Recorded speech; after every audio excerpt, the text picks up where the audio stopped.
value for money.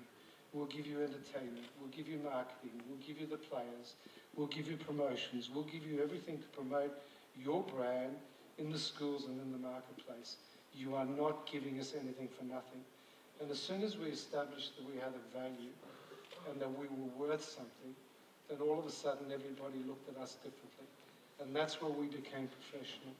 And we also became the first sport that changed professionalism in Australia, because up until basketball, no sports people were fully paid professionals. They all had other jobs, they had other things to do. And for me, their other job was to go to the schools, to promote themselves, to promote the game, to encourage the kids to come, because we had to change the culture. We weren't going to change the football culture, but we could certainly change the kids' culture. And we were able to adopt these kids, and these are such impressive athletes. I'm impressed every time I see them. I'm impressed every time I hug them. Some of them just, they're very impressive. But you know, of all the sports, these people are 6'5" minimum, 6'3" going up to 7 foot, and they're athletic. You know, the things that they can do and the way that they move is more graceful than any 5'10" athlete you can possibly imagine. They run, they jump, they have handball coordination, they're tough, they're physically strong, and they have to be able to do everything, attack, defend, the whole lot. And that's what makes basketball such an attractive game, and that's what makes them so attractive to watch. The whole secret was to try and make sure that the rest of the public understood just how attractive a game it was. And our role, and I said at all times, our role was to promote that and to make sure that the people out there understood what they were coming to see and why they were doing it. Now, the unfortunate part of that is that in the beginning, no one wanted to listen to me, so I had to become a little bit controversial in my own right. And a reporter did a story on me. I was asked by the reporter, who I think might be doing a piece for tomorrow's paper, why haven't I read anything private about you and about what you're doing? And I said, look, my job was there as the chairman of the Kings to promote the game of basketball.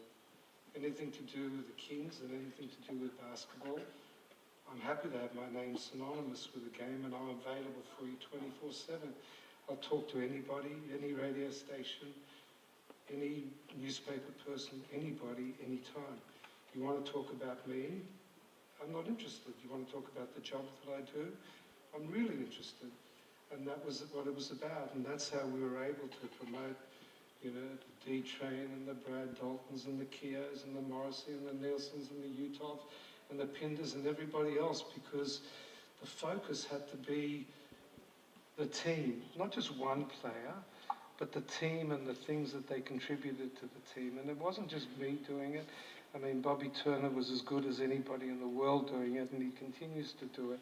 And Lorraine Landon as a backup and keeping us stable was as great as she could possibly be. So I can assure you that none of these things happen on their own, and none of these things happen by themselves. And like I said, one of the regrets that I have is that as a result of all of that, I suppose I received a lot more media publicity than maybe my brother or the other directors, and maybe they didn't get as much credit for the input that they had, and I'm sorry for that, and I wish there was more that I could have done about that, but it's part of the game, unfortunately, and the media's only interested in trying to get an opinion, and Tim will tell you, I've always at least got an opinion, haven't I, Tim? I'm never short of a view.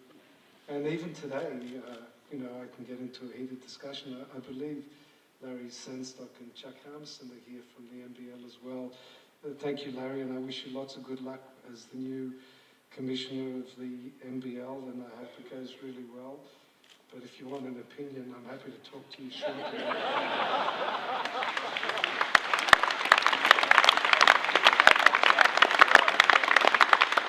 In fact, I might not even wait. I might give it to you while I've got the microphone in this stage. Change the fucking time you play. Do something different. I don't care what the change is, just make a change. Just don't go down the gurgler doing the same bloody thing because you think it's going to be okay. Do nothing and you will die. My father used to say, when you've got a problem, there's one thing you need to do. You need to change. Because then you need to find a solution. You need to think about how you're going to create that change. When's the only time in your life you haven't got a problem? When you're dead. And I don't want the MBL to be dead. So make a change. Be strong, be brave, and make some changes that are desperately needed. No matter what the repercussions, you've got nothing to lose. The way you're going now, you're going to run a team and you're just going to run the league into the ground. It's going to be that much harder next year. I'm sorry to have to say that, but that's my view.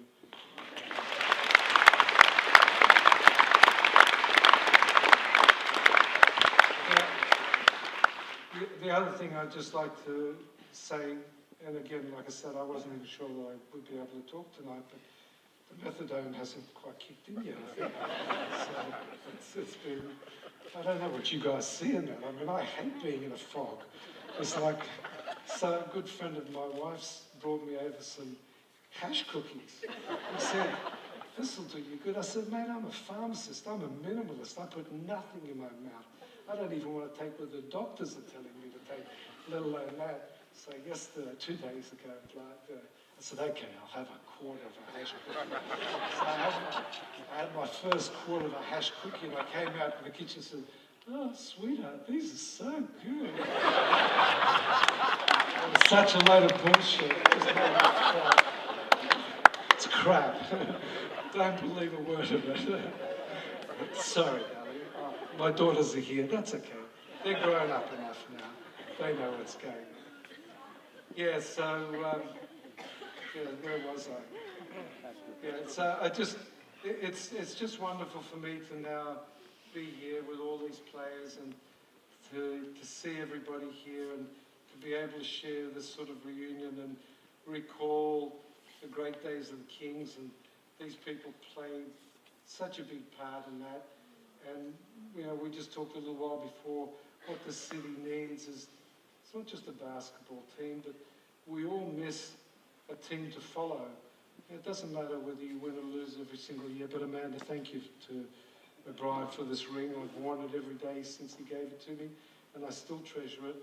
But, you know, the journey sometimes is just as great. And winning was fantastic, and winning is I was there at all of the games for them, and I couldn't have been prouder. But I was just as proud when we kept filling that entertainment centre with 10,500 people every bloody game, and the papers were pumping, and the media was pumping, and everybody wanted to know us, and we're doing Coke commercials and McDonald's commercials and whatever else you can possibly imagine. And Dean Utah, were you in a Playboy spread or something? It was that Blaine McLean. So a few of the guys took their clothes off in a few different places. In fact, Tiny, somebody brought out a picture of you the other day, titillated a few of the women, you know, down to the waist with a towel.